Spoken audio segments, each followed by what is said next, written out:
Welcome, friends of the Craft Nation. We call upon you in this hour to lend your listening ears for another edition of the Arena Craft Podcast, a show focused exclusively on Magic the Gathering Arena. I am one of the crafties in chief, Arjuna, and joining me, the other crafty in chief, CovertGoBlue, the mystery mage, the wandering emperor himself. Been doing a lot of wandering lately. How you doing, buddy? I'm doing good. I always call you the Queen Bee Crafty. Is that fine? You know what? It works for me, man. The Queen Bee Who Crafty. pays attention to gender anymore, right? Right. I mean, and like you English folks, like Queen seems to be a big deal to you guys and gals and folks. I'm kind of a queen. I accept it. Wow. Yeah, that's leaning in. Cool. So, dude, where you been? How have things been? What's going on? So last weekend on Thursday, I left my comfy home in northern Michigan and got on a plane in Traverse City, Michigan to fly to Chicago and then fly to Indianapolis and attend SCG Con Indy.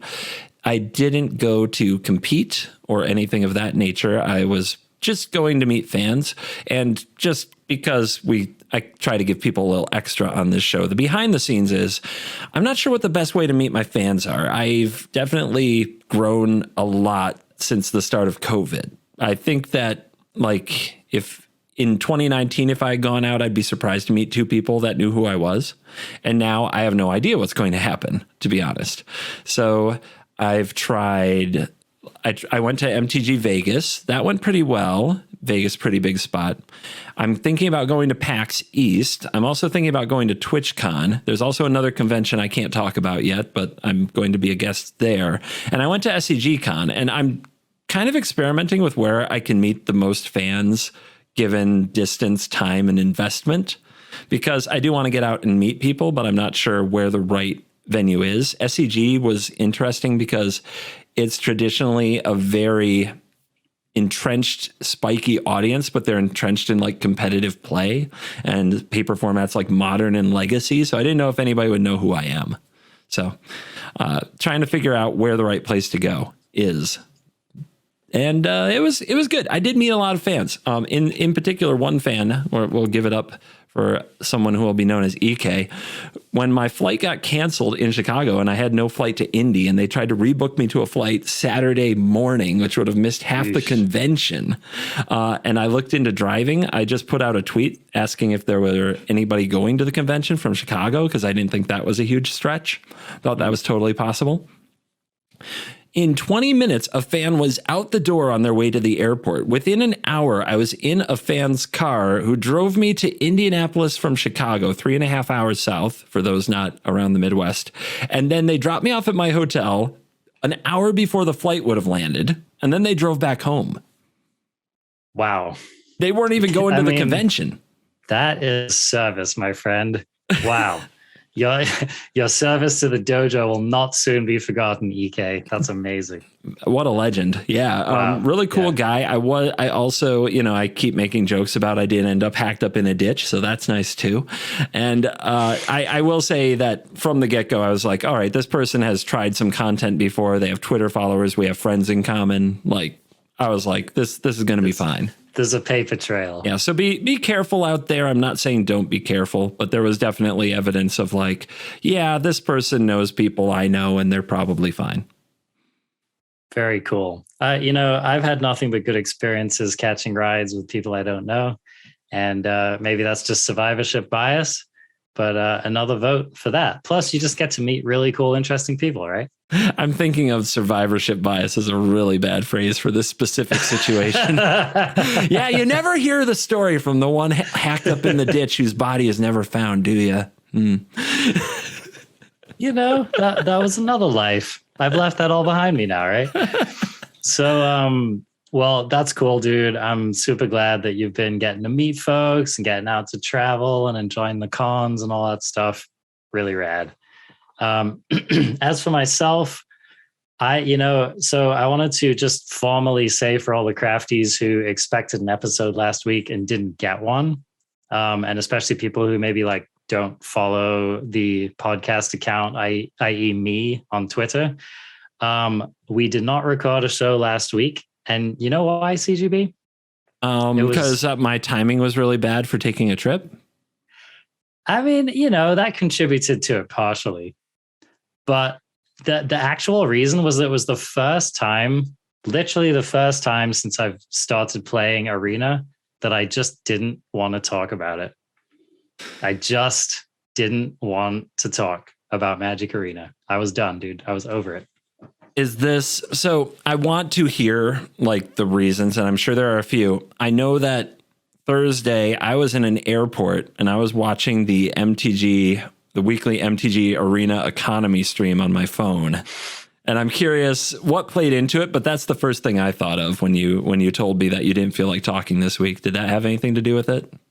Absolutely nothing to do with it. No, I'm just kidding. I mean, that among many other things. So, okay. I think honestly, more than any one thing, it was kind of like a confluence of different events. It was kind of like me continuing to try to play best of one. I don't know why I do this to myself, and just getting really frustrated and grumpy and disappointed. And then, like the Alchemy set released, Kamigawa Alchemy set released, and I was kind of like a negative Nelly on it.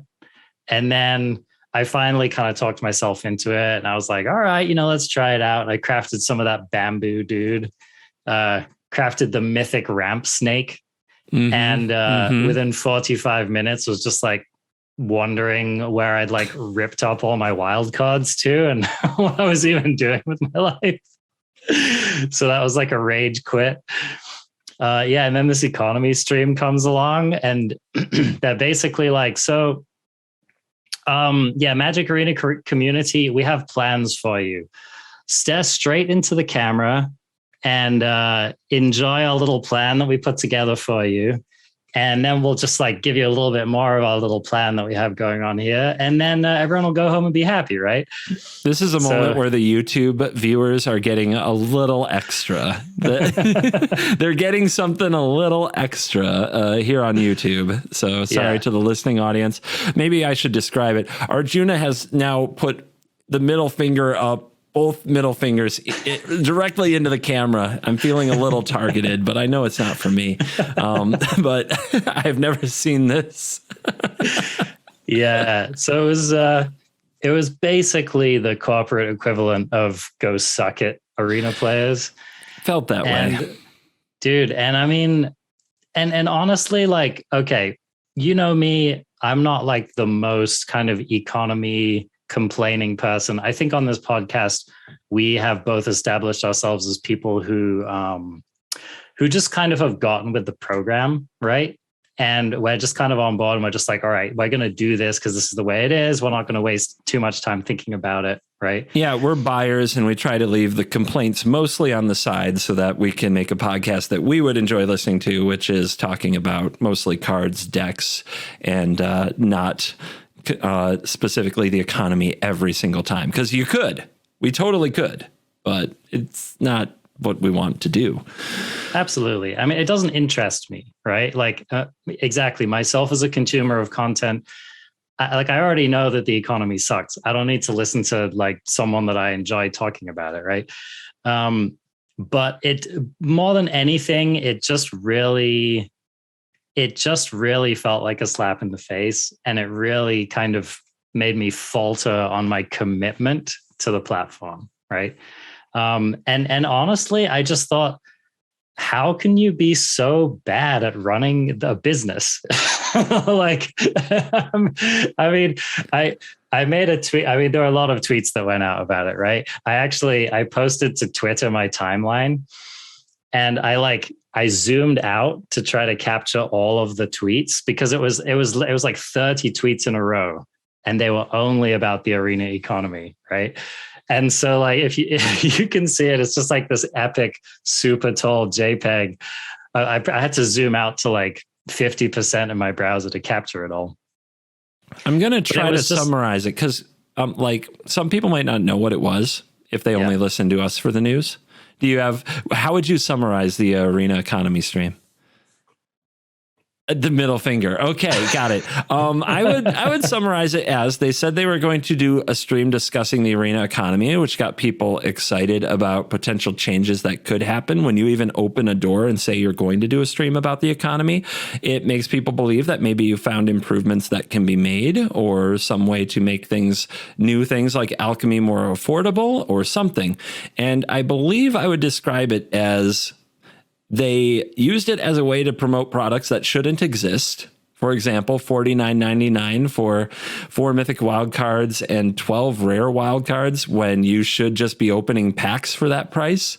Honestly, I'm sorry. I think my hearing failed me. What did you just say, CGB? I said $49.99 for 12 rare wildcards and 4 mythic wildcards, where if you were to just buy the packs, you would get better value opening the packs. Right. I think I've heard people say something like you get on average maybe like 9 rare wild cards and 3 mythic wild cards, plus I don't know, like 48 rares. Yeah, plus 45 rares. Yeah. And then all of that vault progress as well. Yeah. So what a joke. So that is an example of a product that should never be purchased. It is designed for me, the person who doesn't want to sit around opening packs and doesn't want to play limited, the person who just wants to go craft the deck they want to craft and play.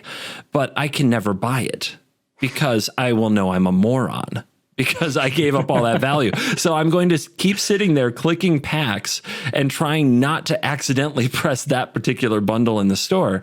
But the people they're going to get, they're going to feel like idiots too when they figure out how the economy works. If they actually stay involved with Arena, they're going to hate themselves for doing this. And they're going to rightfully hate Wizards because this product should not exist. It's a scam. It's a straight up blatant scam. Yeah.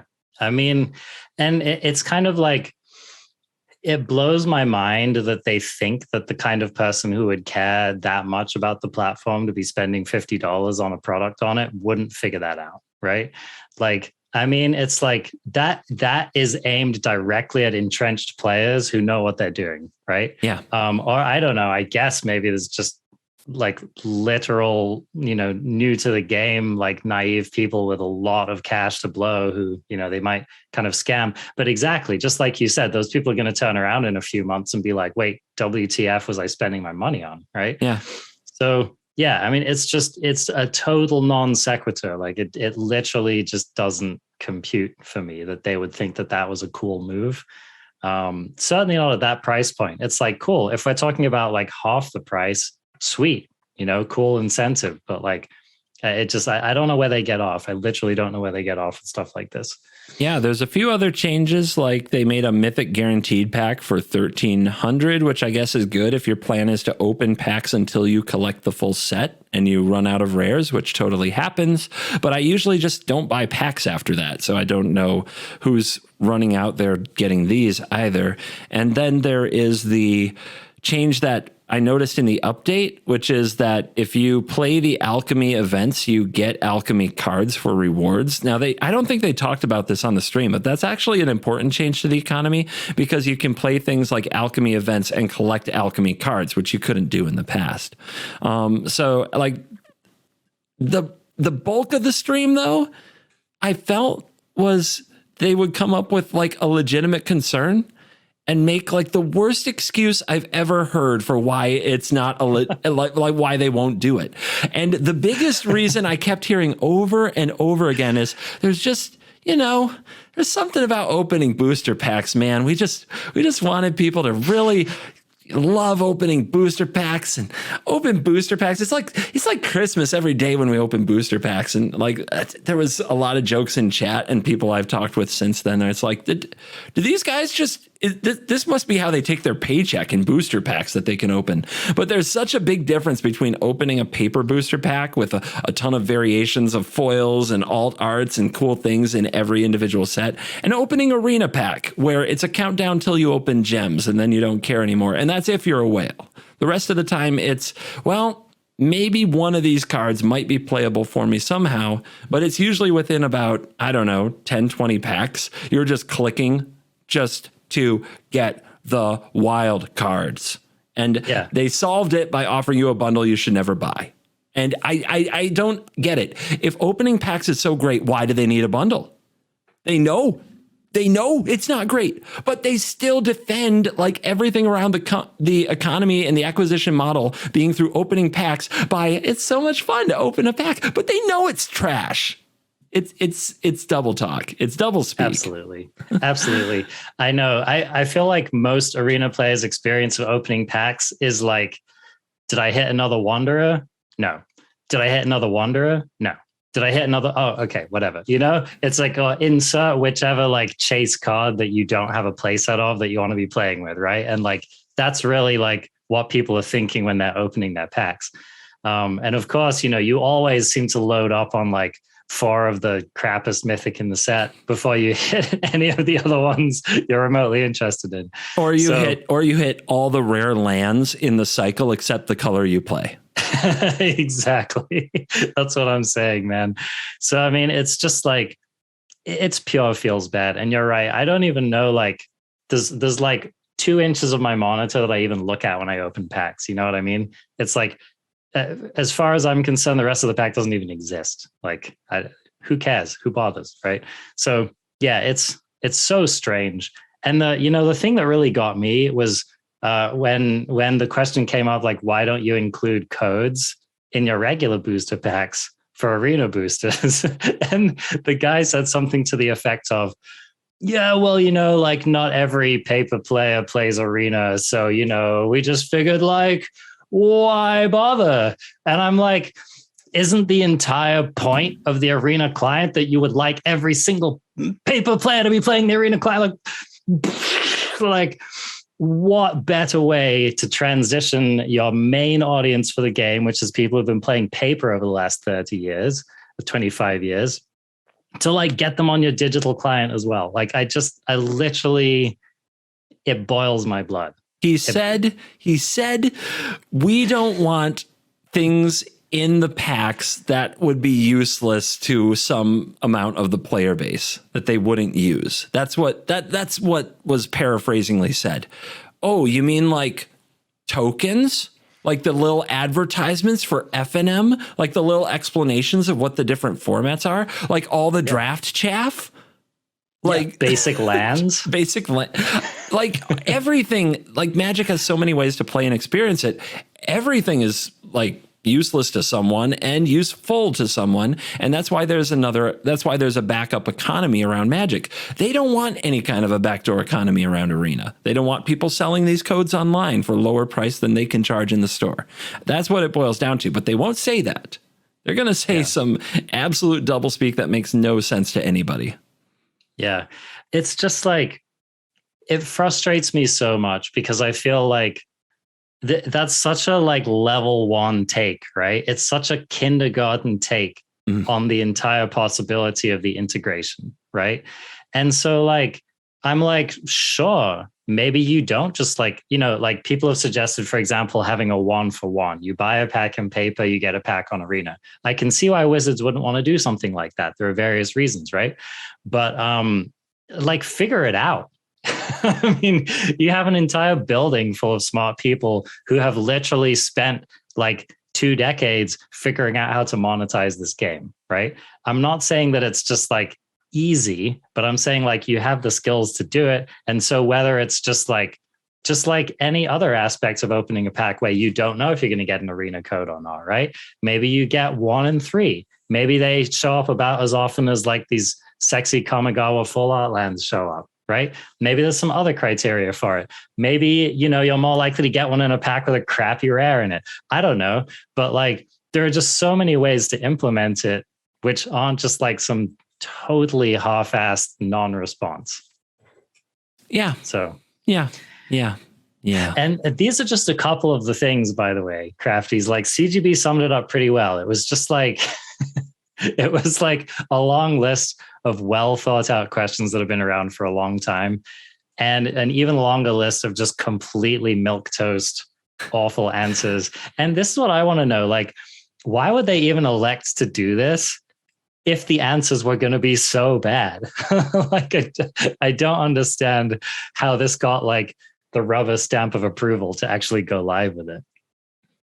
I have no answer to that. I loved your description of them as kindergarten responses, because it did feel like a kindergarten teacher presenting us with like the most A-B logic as if we were children. And I know Twitch chat, I often make fun of them for being children, but I mean, this was meant for a pretty large audience, and it got a lot of viewers. It had like 5,000 viewers on a Thursday afternoon and 4,000 to 5,000 viewers. So, I mean,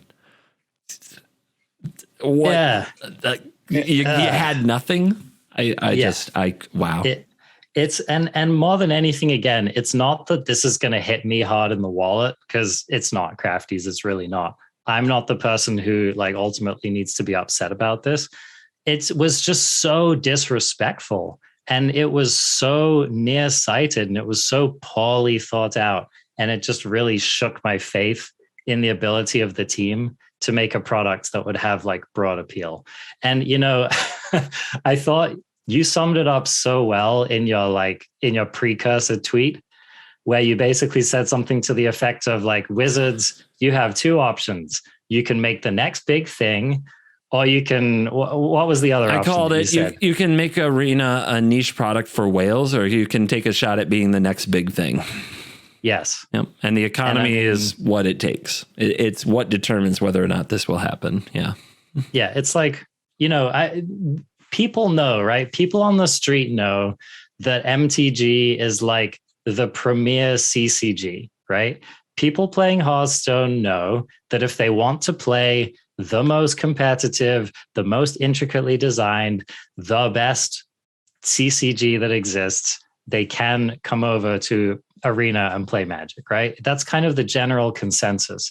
And so what's stopping people from doing that? For some people, they don't want that higher skill ceiling, or maybe they're just super invested in the game they're playing. But honestly, the reason why so many people aren't moving over is that they don't have incentives to, right? And so it blows my mind that the Arena team and just the overall leadership direction of like Wizards Digital hasn't come up with more compelling reasons to poach players from other games. Yeah, it seems like the plan might be keep making Arena an expensive, kind of nasty client, and try to build up the other sides of the game, because we have an announcement that we'll probably be talking about on the show next week coming up for competitive play and the return of competitive play. And there's a lot of cynicism out there. But I spent a lot of time at the SCG con this weekend, and it's clear that there's still kind of a clubhouse, because people who don't actively work for Wizards were going around saying it's gonna, like, it's big and you're gonna love it. So we'll see. Wow.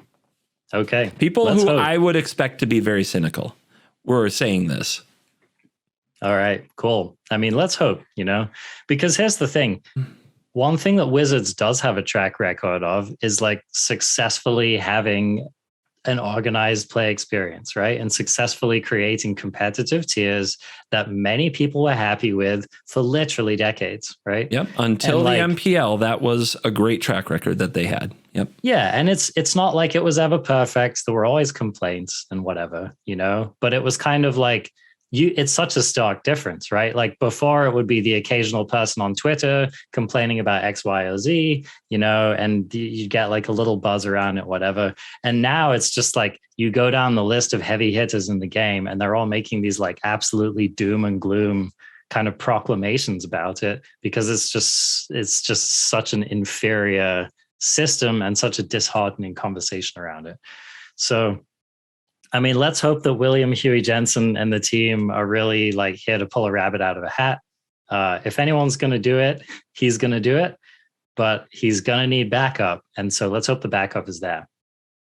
There were hints that events, like competitive events in Arena, not like the qualifier weekends, but the event track, like just play at your own pace, the pay this much to enter and win this much events in Arena might actually have a lead to like points or some kind of a way to qualify for bigger things, like in person or super competitive events, which is kind of crazy. And I guess we'll see what that is. But there were hints about that in the economy stream. Like Blake was talking about something that he couldn't fully talk about, and it sounded Sounded like that. I don't know. We'll see. Yeah. Yeah. I mean, let's hope, because I feel like morale is like kind of an all-time low when it comes to like arena competitive play. The game needs a spark. It does need something. The shine of like arena has worn off, and COVID's kind of darkness over the world is lifting, and people are going out and choosing from among other things to do. They don't have to bash their head into arena all day or necessarily watch arena related content. I'm definitely seeing this in like the view patterns, both on Twitch and on YouTube. Like there is not much growth there at any level. And I put a ton of work into this stuff, but I'm not seeing growth even around big set releases, which is very unusual. So I think that arena has maxed out its appeal, and something needs to take Magic the next step. I mean, and it's so sad to hear that assessment, because even though I agree with you, it's just so much less than the potential, right? Mm-hmm. Like, I think that's what makes me so sad, is that people who are really invested in arenas see so much potential for it, and so many different branching avenues where like it could be a big thing. It could make a lot more money. It could do all kinds of stuff. And it's so hard to see that potential there and to not see it capitalized upon.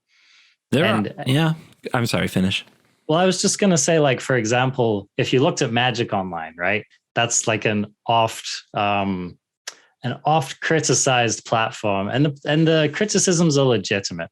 That's not a game with a design that could really scale, you know, like some pretty incredible, phenomenal things would have to happen in the MTG culture in order for that platform to scale. It's unlikely to happen. Arena is not so. Arena has the potential to scale massively. And so it's just like, it's a shame to see that opportunity not capitalized on. I agree. But there is stuff happening.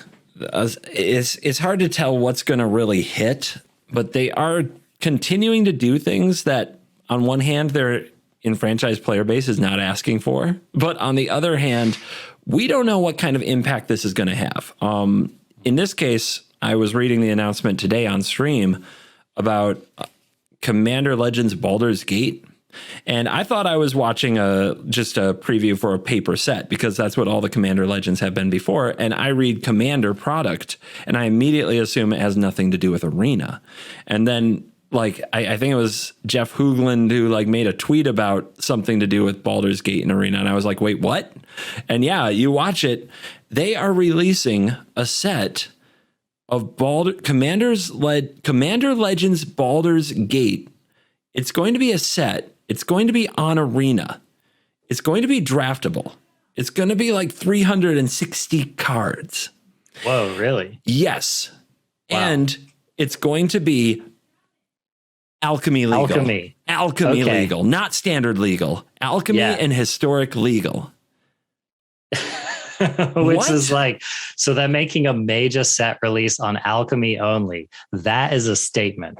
Have you bought? That is a statement. Yeah. So Commander Legends, have you ever bought Commander Legends or collected Commander Legends product before? I mean, I know about it. Okay. Yeah. So typically it's legacy playable, legacy and vintage. And Commander. Like those are the only things that's legal in. Commander Legends cards have not been introduced to Arena unless some were in Historic Horizons or something like that. But in July, a month after the paper release, by the way, which is interesting, like paper release for Baldur's Gate, Commander Legends Baldur's Gate is going to be June 10th. Alchemy, July 7th, a whole month. But then they're releasing this weird combination of cards. Some of them are going to be directly from Commander Legends. It's a huge set, so it's going to be draftable. So it's going to have uncommons, commons, you know, unlike what we've seen in other Alchemy sets. Yeah. So also you can draft it, so you can collect cards to play in Alchemy by drafting, which is not something we've been able to do until now. And it's what they said, and there's a whole bunch of gray area on this. They said that they're going to be adjusting some of the cards to be playable 1v1 instead of multiplayer playable. They said that not all the cards from Commander Legends are going to be in Alchemy Legends or Alchemy Horizons. Baldur's Gate is what they're calling it, Alchemy Horizons. And it sounds like a bunch of cards are going to work differently just to be on Arena. But yeah, it's a whole set that it goes into Alchemy and doesn't go to Standard. 360 cards, that's a huge chunk of a format, dude. Totally. Oh, yeah, totally. I mean, it's a massive expansion. It's somewhat reminiscent of like the remastered sets they did, which were limited and then went straight into historic, right? So it's got somewhat of that flavor to it. But I mean, but them like pushing this specifically for Alchemy is like I said before, it's a huge statement, right? Like it's a big push to get people more invested in that platform. Yeah. If you want to play these new cards that are coming out in the summer, and let me set the stage too. If you are a Standard player, you get Streets of New Capenna on April 29th, late April, right? Late April. You get Dominaria United in like late September, maybe early October. That's a long time. That's a long summer.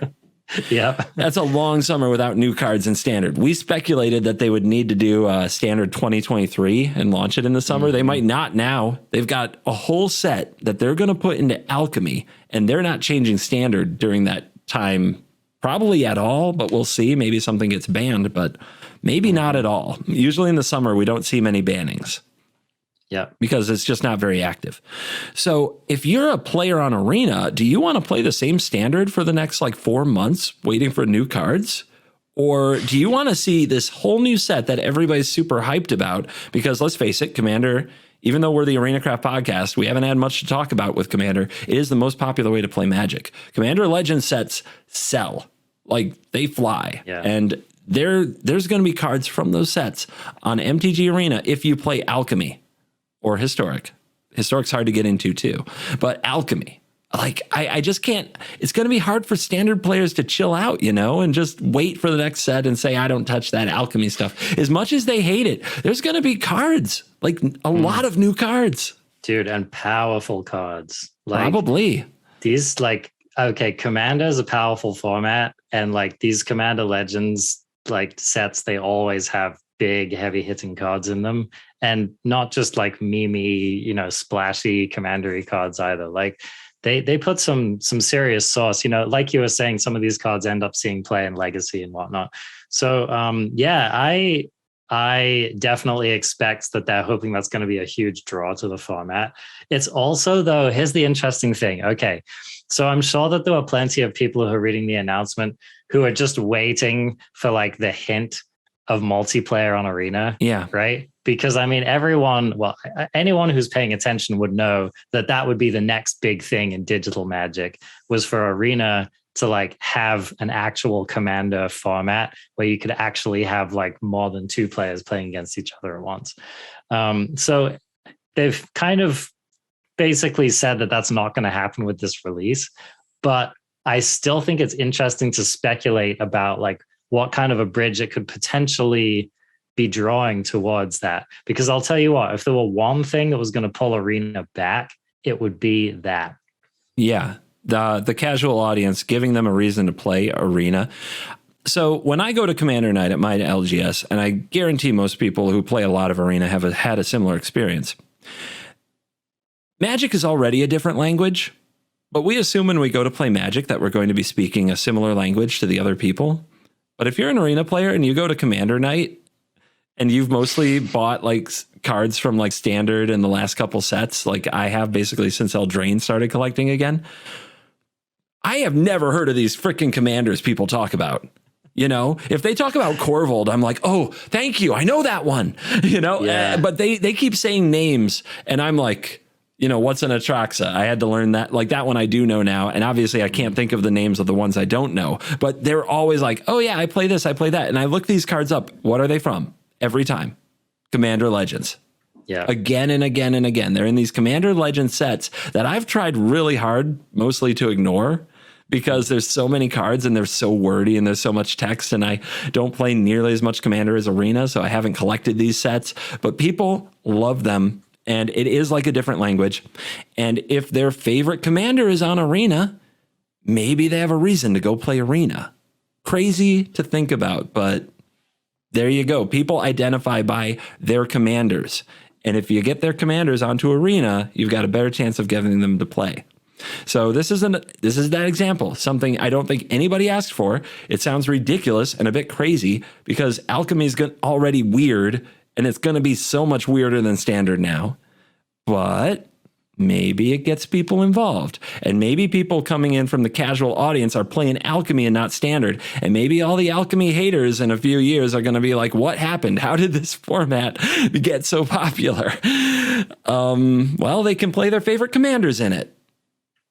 Even if they're not playing Commander, it can be in their deck. Yeah. Well, and I mean, as playing Historic Brawl has proven, there's already plenty of variety on the Arena platform to be making a viable 100-card deck, right? And it's interesting how, I've been getting more into Paper Commander recently, as have you. But, I'm noticing, like, I'm putting together these lists, and we got staples out the air holes on Arena. We've got like, we've got our green ramp staples.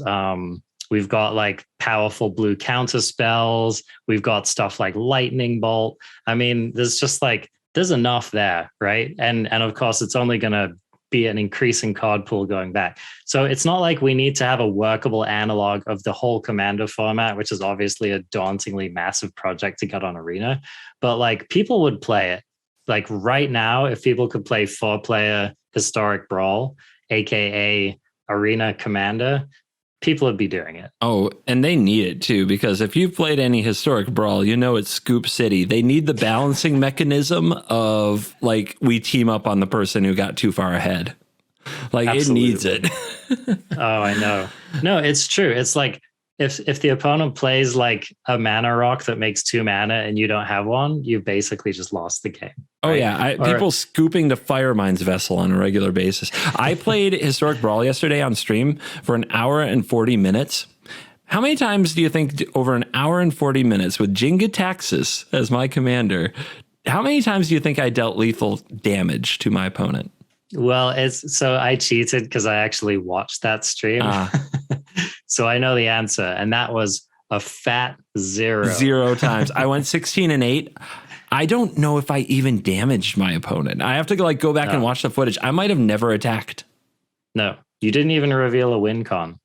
It was like Paradox Engine comes down, you start untapping stuff, people are just out. I understand that. Like, yeah. I wouldn't blame them too much for that. But it was literally like, I resolve a mana rock, or I might cast Jingataxis next turn, and like, I'm going to untap with 7 mana, and people were gone. You know what's my most reliable win con in that format is just countering that turn 2 play. They are gone, dude. Yeah, that's effective. That is very effective. I saw that as well. Yeah. It works on me too. I mean, somebody, Jwari disrupted my Celestis and then cast Key to the Archive or something like that, and I scooped. It's like, yeah. Yeah. It's just like, this isn't going to end well, right? So I want to bring it around to something. You mentioned the card Lightning Bolt. Yeah. They spoiled Lightning Bolt in Commander Legends Baldur's Gate. Yes, they did. I think the chances of them printing it and putting it in Alchemy as a legal card are absolute, like, close to 0. So, okay. And I think you'll agree with that too, but I'm not. Yeah. I do want to have like a hypothetical discussion. They have said that they're not going to rebalance or change what they consider iconic Magic cards like Time Warp and Brainstorm. So they're not going to change Lightning Bolt, which is banned currently in Historic. It was in the archive. So I just want to know, what would you think the effects would be on the Magic player base if they did make Lightning Bolt legal only in Alchemy? That's interesting. Right? Mono red is so popular, right? It's always so popular. If you told the Magic playing audience that Lightning Bolt is a common and it's legal in Alchemy, would they be trying this format? I think a lot of them would. Yeah, no, that's very possible. And I mean, it's true. You can't understate the power of releasing iconic Magic cards on Arena. I mean, that's why they've, been reprinting Thalia, right? That's why the Mystical Archive, like it can't have been lost on them that they were printing all of these iconic cards into Arena, right? Expressly for the purpose of things like being able to put them in Cube and being able to put them in Historic Brawl and all this kind of stuff. So yeah, I mean, absolutely. Like they have to know that this is a power they wield, right? Mm-hmm. And so I agree. I think it's only a matter of time before that comes about in some way. I also do think it is smart for them to label certain cards as off limits for rebalancing, because it's really true. Like, imagine if Thalia is all of a sudden a 3/1, right? Or they made a good they made a good point talking about Lightning Bolt, where they were like, we're not going to rebalance Lightning Bolt. We've rebalanced Lightning Bolt like literally hundreds of times. Like, what do you think Shock is? Right? Why did why did they decide to print Shock? So I mean, it would just be absolute tomfoolery for them to modify a card like Lightning Bolt. But yeah, I mean, it would definitely be a draw. It might take a card like Lightning Bolt to fix what the hell they did to Alchemy last Thursday. Oh my gosh. Can we talk about that? Is it a good transition point? Oh, I mean, lay it on me, because, I've been watching. I played the format for about an hour before I rage quit. But I've been watching a fair amount of the format. So I'm definitely interested to kind of hear your take on it. So I didn't even keep up with the spoilers because I knew I was going to be traveling during the release. I had hoped the release was the following week, but when I found out it was like next week during the Kamigawa stream that they were going to release the 30 Alchemy only cards, I was like, oh man, I'm going to be gone. I'm going to be like a week late to this format. That kind of sucks. So I didn't even keep up on spoilers or anything, and I focused on other work. So I come back and I log in, and I had watched maybe like an hour of Croaky streams, and that was about it. And it's like these cards that have been released, I can see why you had buyer's remorse on the green ones, man, because you read like the green one and you read the blue one. There are some cool looking cards and they sound really fun. And then you go up against the black cards. And yes. Wow. Just these cards are wow. I don't even know where to begin. So I'm going to begin with Undercity Plunder, I guess, because that card is the one that blows my mind the most right now of the new cards, where it's like, I can't believe this got out the door this way. So this is a black sorcery, 1 in a black. Target opponent discards a card. Then they may discard an additional card. If they don't, conjure a duplicate of a random card from their library into your hand. It perpetually gains. You may spend mana as though it were mana of any color to cast this spell. So 2 mana discard 2 is good. Like, too good. Can't print that. Like, they won't do it, right? But what if instead of discarding a card, you just could let your opponent draw a card? That's better, right?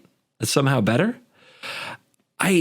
The ceiling on this card is so insanely high. I mean, if they discard 2 cards to avoid it, you get the cleanest, cheapest 2-for-1 in a long time. If they don't discard a card, the ceiling's still crazy high. What if you get one of their top end cards? I mean, the worst case scenario is you get a land when you didn't need a land. If you're playing black, trust me, you've got some blood tokens, which is what everybody's figured out what to do with this card. You just, if you get a card you don't want, you just pitch it away. It's like basically drawing a card. The part that gets me, you still get the card if they have no cards in their hand. Oh, you do? Yeah. Wow. If they have no cards in their hand or 1 card in their hand, when you cast this, if they have 1 card, they have to discard the card and you get a card. If they have no cards, you just get a random card from their deck.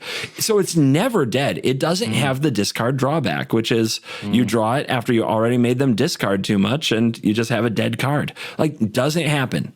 Absolutely doesn't happen. And yeah. It is such a warping card because, like, any deck that's not black, just trying to accumulate a little value here and a little value there, this card just wipes it out. It just comes along and wipes it out every time. All right. So here's my question to you. In the current format, the way it exists, is this card better or worse than Hymn to Torak? That's a good question. I think Hymn to Torok is better on the basis that you can just completely mana hose your opponent. And like the ceiling on that is the opponent loses the game on turn 2. You know what I mean? If you hit 2 lands and they don't draw anymore.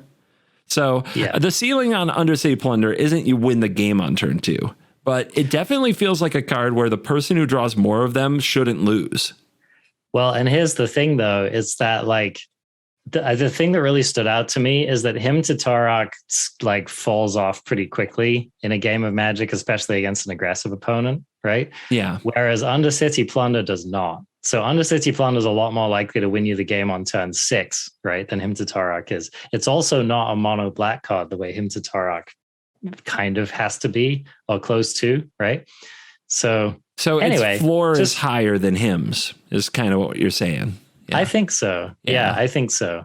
And I'm not suggesting they're going to do something like reprint Hymn to Torok, because that is a fundamentally feels bad Magic card. But I think that the power level, I think this card is closer in power level to Hymn to Torok than it looks. And I think that the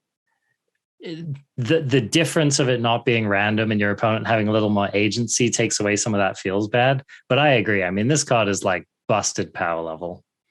The good news, though, is it's black. So although you can get a nice clean 2-for-1 for 2 mana by making them discard, you probably don't have a way to draw cards, right? You probably don't have a way to just gain that raw advantage, right? Yeah, probably not. Oh, wait, I think black was really struggling with that. We've got a black uncommon in the set. 1 in a black for an instant, Painful Bond. This one's an uncommon, so not as hard on the wild cards, but good Lord. I mean, this just goes in like every black deck, so who cares? Draw 2 cards, then cards in your hand with mana value 3 or greater perpetually gain. When you cast this spell, you lose 1 life. It's 2 mana, draw 2. Yeah, instant speed, 2 mana, draw 2. I mean, yeah, this is like arguably better than expressive iteration, right? It's on that power level, and the only way that it punishes you is if you're running like a super high curve and the opponent is like intensely pressuring you. What I've noticed playing Bond is even when I have to pay life for my Invoke Despairs, my Citywide Connoisseurs, City Stalker Connoisseurs, sorry, my Sanguine Brushstrokes, the 3 drops that are in the deck, even when I have to pay life for them, I usually don't even notice because I have Meathook Massacre and I have a Sanguine Brushstroke and I have Blood Artist, and I'm just, it's like I get incidental life all over the place. Exactly. Now, and it is really important that you don't have to pay the life until you cast it, because you can usually just keep casting other things, but it's also not unrealistic to cast this and never pay any life, because you just make it like one of the last cards out of your hand, or you have an insanely low curve. Low curve decks are usually strong, better in competitive Magic than high curve decks anyway. It's just raw card advantage for 2 mana. And it's like the other card that we just talked about was raw card advantage for 2 mana. What are you supposed to do? Play mid-range without playing black?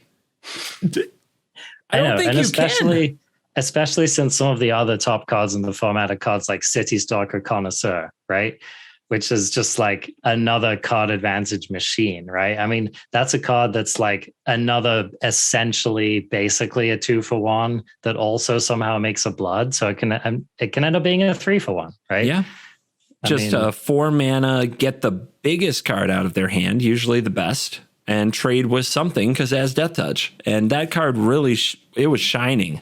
I mean, it was all over the place at the Neon Dynasty Set Championship. So it definitely made its presence known.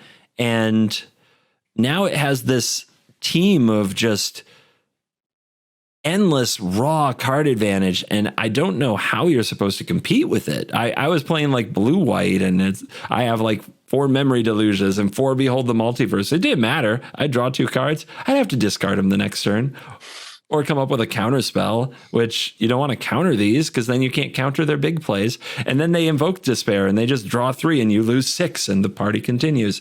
And I can't imagine playing the format without playing black right now. It's the only thing that can go right for you is if you present a threat and they don't have an answer that is kind of generically good enough. So they have to dig for it, and maybe you get a few hits in and maybe they die. But it seems to me like a well-tuned black deck shouldn't have these problems. And there's a lot of like Rakdos around.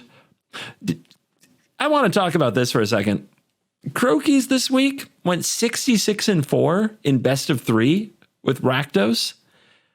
He couldn't get past rank 2 on the ladder. He did all this like at rank like 5 or higher. Oh my God. And he couldn't rank up. It was obscene. Oh but my God. There's 2 things at work here. Number 1, Alchemy is not a busy format. So the competition and the elo of that competition was suffering. You'd see pairings against Diamond and Platinum on a regular basis. And then the other thing that seems to be going on is just like it's so, the Rakdos deck just seems so much better than everything. I think he lost like a mirror and he lost to a venture deck is the only 2 losses I saw. And there was Orvar the All Form, that has a line of text about if you have to discard it, it enters the battlefield for free or something as a copy of any permanent, I think. Yep. Yeah. That's the meta now. That's a fun time. Yep. I know. Exactly. This kind of harkens back to my conversation with Rumty, where he was saying that like just the Herculean effort it takes to get to and then maintain number 1 is just absolutely absurd. And I think that's highlighted by the fact that Croakies can go, 60 something and 4 and still not get there. Is just like, what more evidence do you need, right? It's absolutely ridiculous. Yeah, I think so. Early season Mythic, you just run. If you're there faster, you have a shot. Late season Mythic, I think I was like 59-6 in best of 1, and the highest I got was number 3, and I started in like top 50 or something. Yeah, it's crazy. It's absolutely crazy.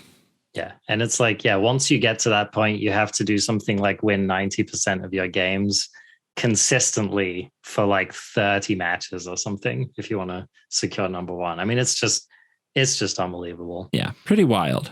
Yeah. That said, I can't imagine playing a deck that isn't black. And when I do, it's like I signed up for absolute misery because these are not fun cards to play against. City Stalker Connoisseur, Invoke Despair, very telling name, and Undercity Plunder are it's a lot of feels bad playing Magic. I wanted to rage quit the format that the first time I played it.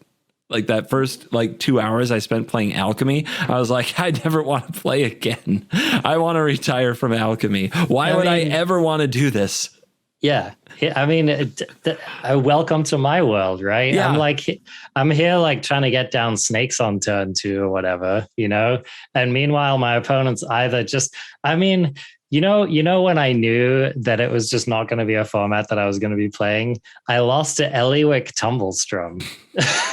And I was just like, F this format. It's cool. It's cool that a deck like that could actually have a life. I think that like the venture cards actually getting there after the buffs was like, I think just shocked basically everyone, right?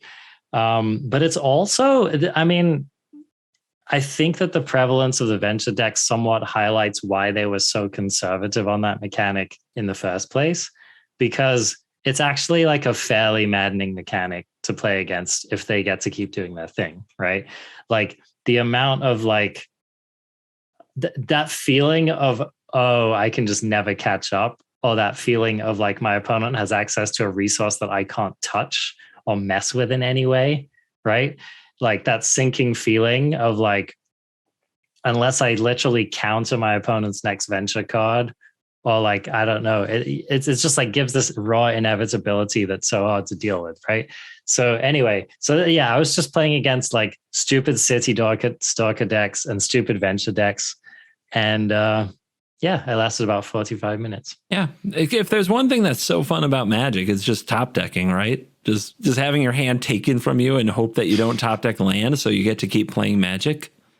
That's fun, right?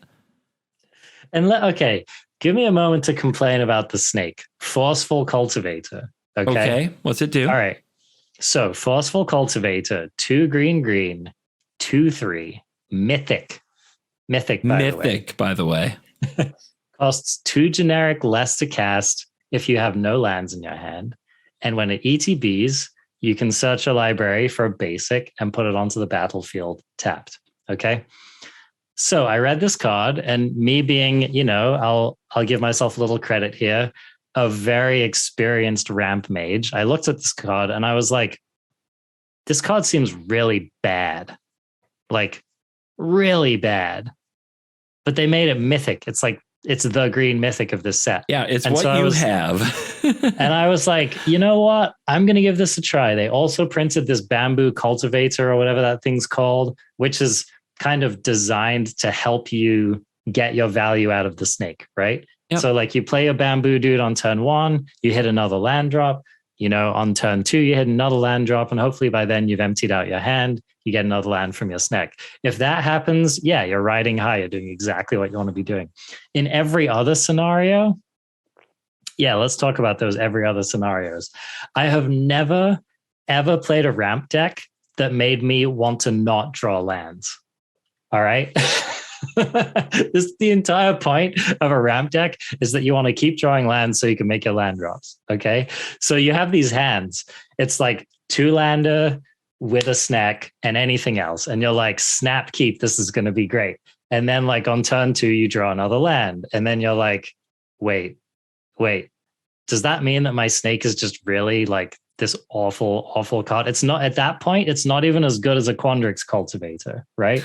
It's, I mean, worst sad robot doesn't draw a card. It's a slap in the face, right? And so I'm caught like with the most agonizing mix of emotions of like, I don't want to draw lands in my ramp deck, but I actually do because I need to make my land drops, but I don't because I have this card in my hand. But wait, I drew another land now. Okay, I play it, but now my snake's cheaper, but now I'm off curve. So I don't really want to play my snake this turn because I have another play that uses the available mana that I have. So maybe I'll wait for next turn. But oh wait, no, I drew another. It's just like, it's maddening. It's absolutely maddening. And I don't know what, like, I even kind of wonder whether they designed this card to fix specifically my life, because I keep complaining about how I keep getting 2-landers in my ramp decks in best of 1 and like not being able to advance my game plan, right? So maybe they were like, this solves Arjuna's problem. But the problem with this card is that it's like, it's almost a damned if you do, damned if you don't. Like, so if you have a 2-lander and you don't draw your 3rd land, then you play the snake and it gets you another land, and that's cool. That's cool. But what if you don't draw another land? Then you're still behind, right? And if you do draw another land, you're less likely to be casting your snakes when you want to be. So anyway, it's just like, I've never had such strong buyer's remorse as after investing 4 mythic wild cards to play this stupid card, which like I wouldn't play in my deck at any rarity, right? And it just, I knew in that moment why people hate Arena so much. And I knew in that moment why people rage so hard and why they write these vitriolic, hyperbolic things on Facebook and YouTube, because it just truly made me hate the game and want to walk away from it. And I don't know, man. It crossed the line for me. It crossed the line for me. It happened. So anyway, we got to get back to the crafting guides, man. We used to be there to, tell people what they should and shouldn't craft. Like I think I would have said not to craft Forceful Cultivator. Easy to say now, but I think I would have said don't do it. No, I would have told people to hold off. I did it for science. Yep. And I did it. I mean, that's we're trying to do good by the people. Yeah. Right. Exactly. And also because, I mean, that's what I like to play. That's my signature. So I was like, this is my contribution. This is my content. We're going to play the available ramp cards and see how good they are. Right. But yeah, I mean, and for me, more than anything, it's a cool card design. It's totally fine. No worries. But it being a mythic is like deeply troubling, right? It's deeply indicative of like such a greedy and poorly designed system, because a card of that power level, which is AKA a really bad card, just shouldn't be mythic. Like pretty much in any circumstance, in my opinion. There's a long history of bad mythics. It's weird to see them in Alchemy Kamigawa, like these very limited set releases, because I don't know why they exist at all. So you would think that the whole point is to make a splash in Alchemy. So like bad mythics, I think if there's a place where bad mythics should be a no-no, it's here, I think.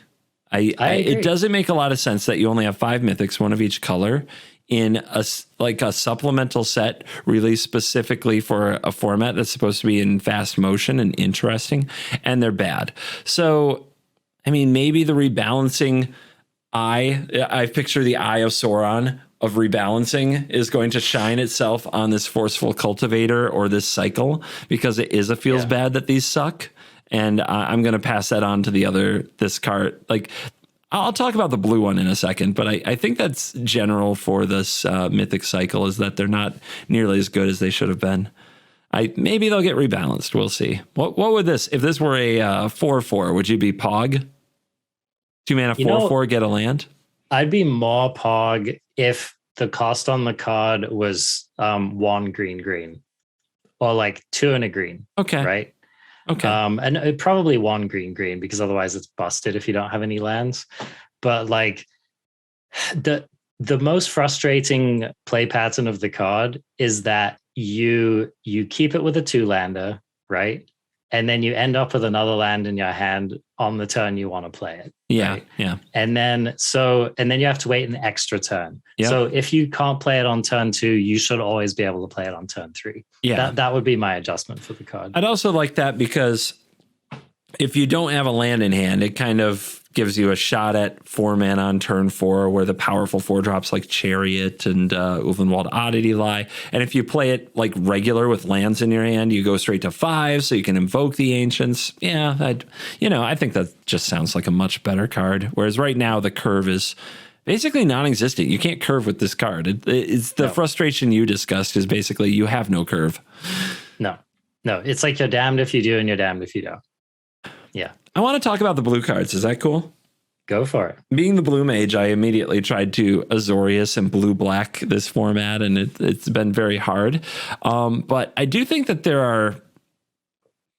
I think it's interesting what they're trying to do with these alchemy cards. So I'm going to read you 2 cards, and then we're going to discuss what happens with them. Futurist Spell Thief is 2 and a blue for a flash 3/2. And when it enters the battlefield, you conjure a duplicate of target spell into your hand. This spell gains you can spend mana as though it were any color to cast this spell. So you have to play it when the spell is on the stack, but it can copy anything. Other than a land. So you can have your own a channel or whatever, right? But any spell on the stack. You can have your own key to the archive. You can have whatever. Now there was maybe they fixed it with the update yesterday, but there was a bug. I copied someone Seize the Spoils, and maybe it's because I bashed it on this podcast, but I couldn't cast it. Like it said right there, it was 3 generic mana. I would drag it out, try to cast it, wouldn't let me do it. It would ask me to tap red. I don't have any red. I'm playing blue-white.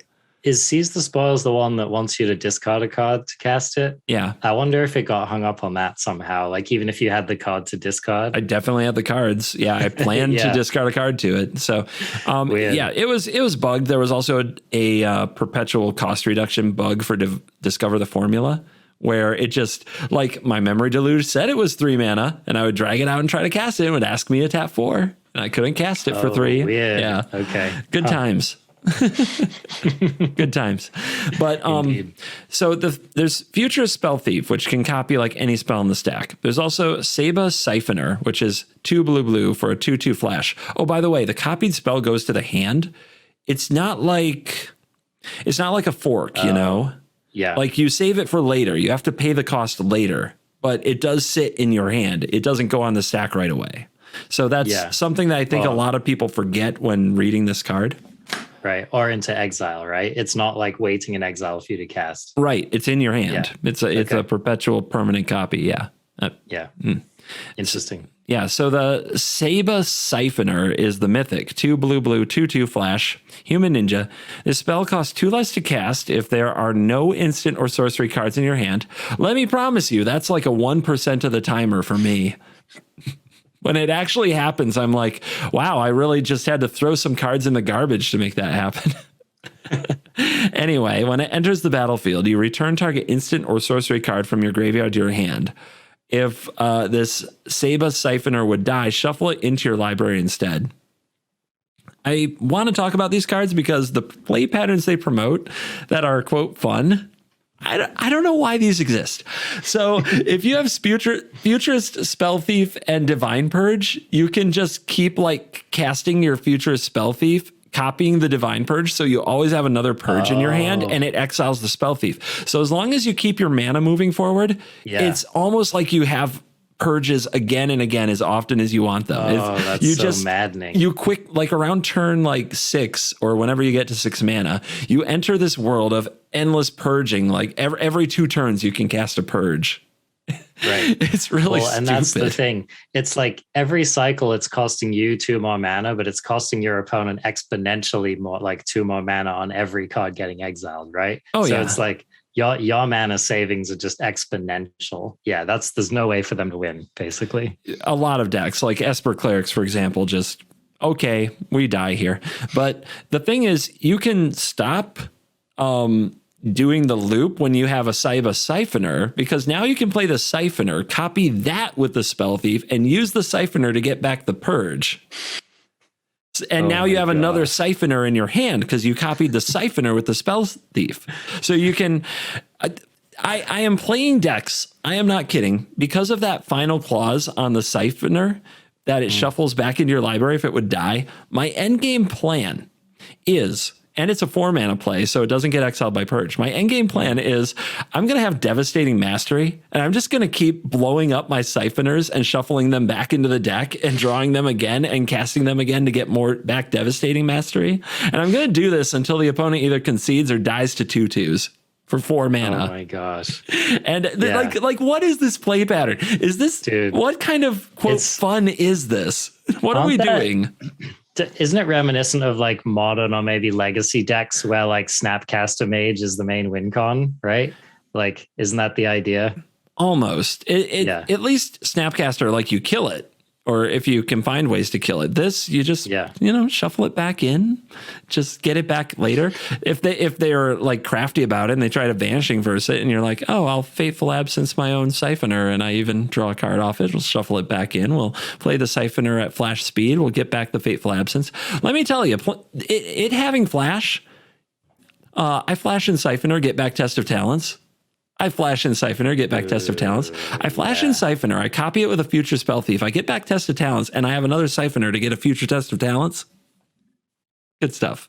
Fun times. Fun times. And this sounds like CGB's brand of fun. It's what I'm resorting to deal with Undercity Plunder and Painful Bond. And I don't even like playing cards like Test of Talents and Best of One because I feel like it's like one-shot deck building. But here we are. Here we are. Indeed. That is the meta we're presented with. And again, you make a good point where the 4-mana one that's cheaper if you have nothing in hand, right? It's basically like the blue version of the green mechanic, right? Where it's doing something that you basically don't want to be doing, right? In your deck. I mean, in the in the scenario you outlined, it's like a very cogent end game. And so you've basically built your deck to do that, like built your deck around that card. But I think like in the general instance, it's kind of like that card is basically like not buttering anyone's bread, right? Yeah. Like it's I think they've designed these cards to bail us out of a feels bad scenario. So like we feel better when we're in a scenario that we don't want to be in. But the problem is that when we're in the scenario we don't want to be in, like we're losing. Yeah. Right. I mean, like we're just essentially losing. And a 2-mana discount isn't going to save us. No, it's not doing that much to catch us up. So I just like, it's kind of a bizarre way to implement a catch-up mechanic, basically. Yeah. It's so weird. I don't get it. My verdict right now on latest Alchemy is kind of, there's rebalancing on the 7th, April 7th. I just won't touch it till, I don't recommend anybody touch it till the 7th unless they love the discard effects, because I think those are the most likely things to get nerfed. If you love the idea of discard tribal being something you don't mind playing against and want to play, then Alchemy's fun right now. I wouldn't touch it otherwise. I really can't stress enough that it's not very fun if you're not into that. It's kind of like, it's like a rogues level to me where you just spend. It doesn't feel like any of your planning or things matter if the opponent draws 3 to 4 Undercity Plunders and you have no hand, and you're just playing a bad top deck game against your own cards. Oh, it's brutal. Yeah, it really does feel like a meme format to me right now. One of the memeiest Magic formats that currently exists. And I think that's sad. And I think that people are going to look at that and be like, see, this is why we don't do digital only, or see, this is why this was a bad idea. And it just frustrates me because I'm like, no, they rebalance plenty of non-digital only cards in a good way. Like Goldspan Dragon being rebalanced, A-okay. Sounds great to me, right? Freaking Hullbreaker Horror being rebalanced. Sounds good. Not nearly as good of a card. Still might play it. So all that kind of stuff is great. And I just I really wish that the format leaned more in that direction and not in the direction of let's print all of these super powerful and also kind of meme inducing cards, right? Yeah, busted. And in one color got by far the best 2 cards in this set. And it's not close. What are they doing? Well, it makes me wonder if Black was really underperforming in Alchemy before this, which I don't remember, honestly. I don't remember whether it was or it wasn't. I feel like all the Black decks were Clerics decks. I guess Venture, At the Neon Dynasty Championship, everything was a Black deck. Those Black mid-range Kiki-Jiki, Reflection of Kiki-Jiki, City Stalker Connoisseur decks definitely dominated the meta once you got past runes. That's true, and that was pre the Kamigawa release, wasn't it? That's right. Yeah. It was. Yeah. So there goes that theory. Yeah, I don't know, man.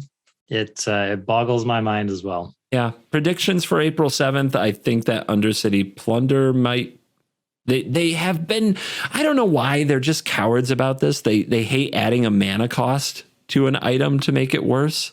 They try to do some funky tweaking of the card. And so maybe they're just going to adjust it so that if the opponent's empty handed, you don't get anything and it would have a real downside. So I would guess something like that might happen. Painful Bond might be 2 life.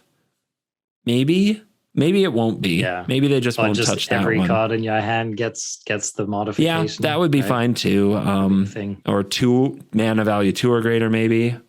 Save the 1-drops. But I think that there's going to be a rebalancing on Black in a significant way.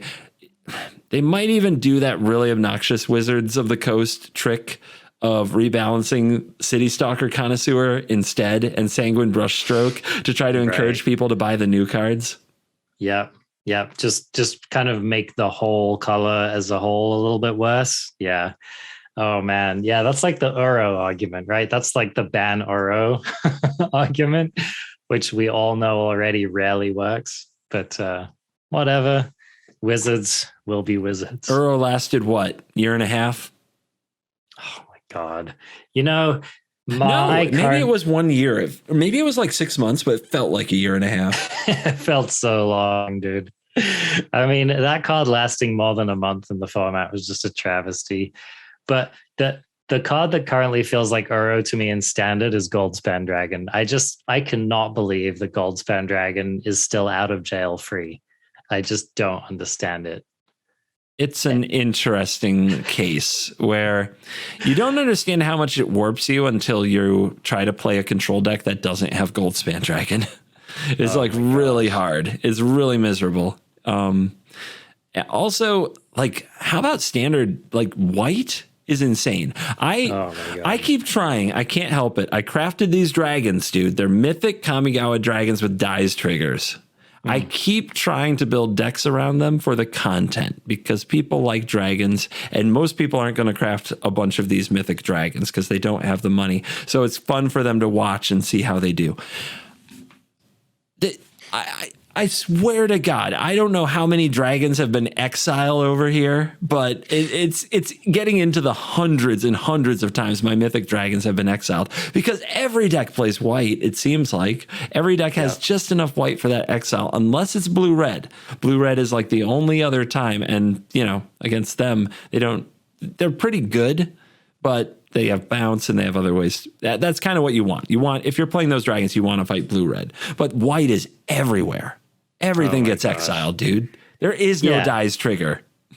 Yeah. No, it's either it gets exiled from your hand before you even cast it and you don't get to cast it, or, that brutal Cathar that they always have at the right time.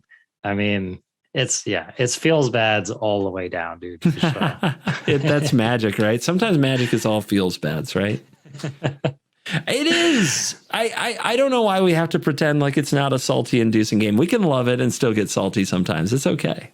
Yeah, I mean, I rage quit the podcast last week, so let's normalize rage quitting the podcast. It doesn't have to be taboo. No, we didn't quit Magic. No, we don't. We're not like going off the deep end. No, we don't hate the game now. We just normalize the occasional rage quit. It's fine. Yeah, it's great. No monitors were harmed in the rage quitting either. Good times. Good, healthy little rage quit. All right, CGB, any last thing you want to say before we head out here? There's been a lot of announcements made and all kinds of stuff. I think that we touched on the juiciest ones for Arena. Yep. Checked off everything on my list. I just hope when we get together next week, it's going to be to discuss some awesome organized play stuff. Organized play is something that I think you and I share a passion for that a lot of people just don't follow or pay attention to. And honestly, for the last few years, for good reason. They basically took away all the prestige and glory and relatability of being a competitive Magic player. And we've tried to keep it alive where we can, but it's hard. And I would like for that to come back because I think it's something more people should find interesting, exciting, and fun. It's been a major source of joy over the 20 years or so that I've been interested in it in my life. And I want to share that with people again without it being kind of like sad boomer cringe of it was better. It was better before, guys. I don't know what to tell you. Right now, it's kind of lame. But anyway, there's an announcement coming. I want it to be good. And I want to be able to be excited about it. So hopefully that's what we're doing next week. Dude, couldn't agree more. And it's funny because Mr. Arena over here, but like the thing that would excite me most is just hearing about the announcement of some kind of paper Pro Tour level event. I mean, I just, there's something magical about like, that sound where like you hear dice hit the table at the Pro Tour and there's just like that sound that you get like from the mic, right? And there's the sound of like the players muttering and there's the sound of like when a card hits the table, like someone kind of thumbs up the edge of the card and it snaps down on the table, right? There's something about making you feel like you're there, which is just never going to happen in Arena.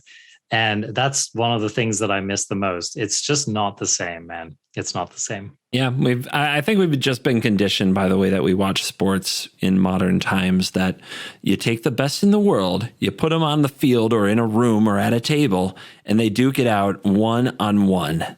And as great as Arena has been, thank God it did come around before COVID happened, because COVID could have happened at many times in history. Arena could have happened at many times in history. I'm glad we had Arena to get through it. But yeah, we need some paper best in the world, people fighting it out, see who can come out the winner. Indeed.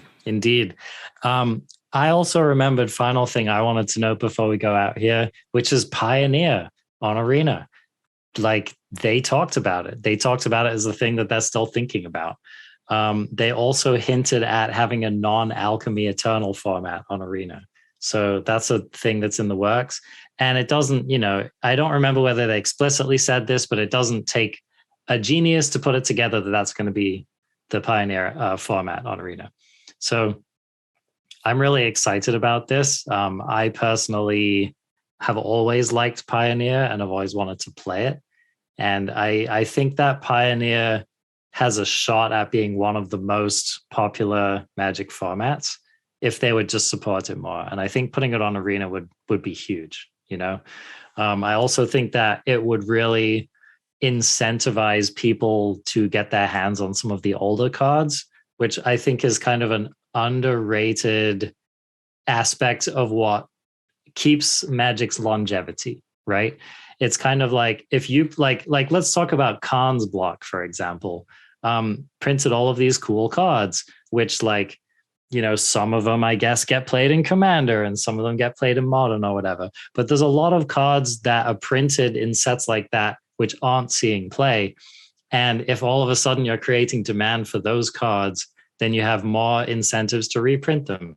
You have more incentives to include them in various kinds of starter decks. They're basically getting more value out of the IP that they already have and out of the work that they've already done. And so I think that doing something to keep the format alive digitally, not only does it keep people engaged in the game, but it keeps people valuing paper cards as well. And that format in particular is a lot easier to get into than Modern, for example. So I think that a lot of people playing Pioneer on Arena means there's going to be more people playing Pioneer in paper, because playing in paper is fun, as we all know.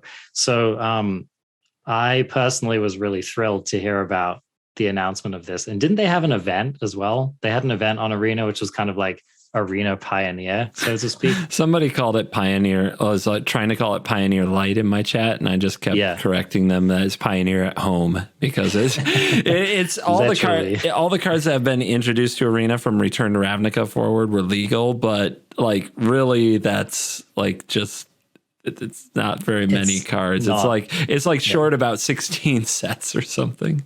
Totally. Yeah, totally. Just a little 16 sets there. But anyway, yeah, I'm excited about this. And especially, if they were to release like a Pioneer Masters set or a series of those, I would be all over them. I would definitely be in the target market for that. So I'm really hoping that it's something that they do manage to focus on. Especially, it was a thing that's often been brought up with Alchemy, like, why are you focusing on Alchemy and not Pioneer? And so them doing both sounds good to me. I want a Boomer Standard flashback like option. I want to pay like, I don't know, make it like 20,000 gold and I can play it for a week and it gives me access to all the cards. I just want like them to take you to a specific standard, like the Return to Ravnica Pro Tour Modern or Gate Crash Standard, and they just have all the cards. They're legal. You go in, you build the deck you played like a decade ago, and you go battle other people doing the same. Put whatever price tag you want on it. Make it only like the pass good for like a week or something, and then get a new one. Why not?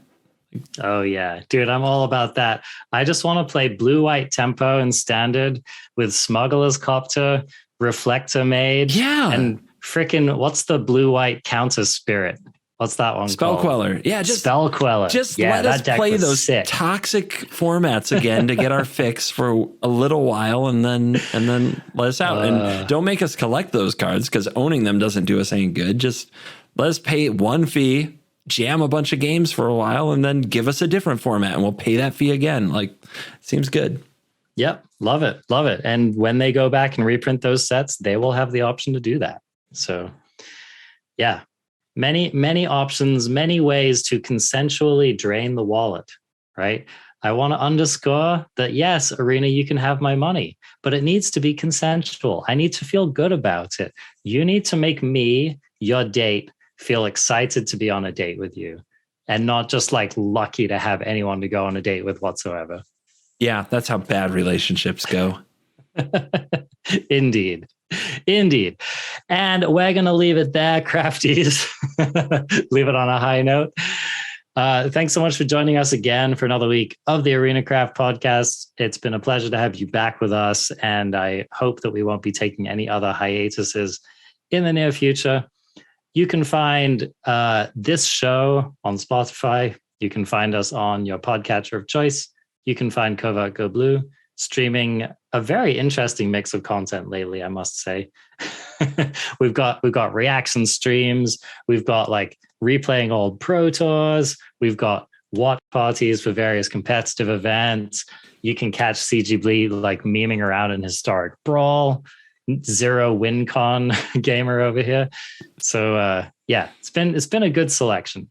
You can also catch Arjuna not streaming much at the moment because he's a salty dog, but I'm also on Twitch as well. And you can watch the video version of this podcast of me being very rude to the camera on CovertGoBlue's YouTube channel. So anyway, with that, I will sayonara and look forward to better things ahead. This is a consensual, like you don't just need somebody here, right? You want me here, right? Oh, dude. I mean, it's half the reason I took the week off, dude. I just couldn't bear to replace you anymore. Okay, good. Later, crafties.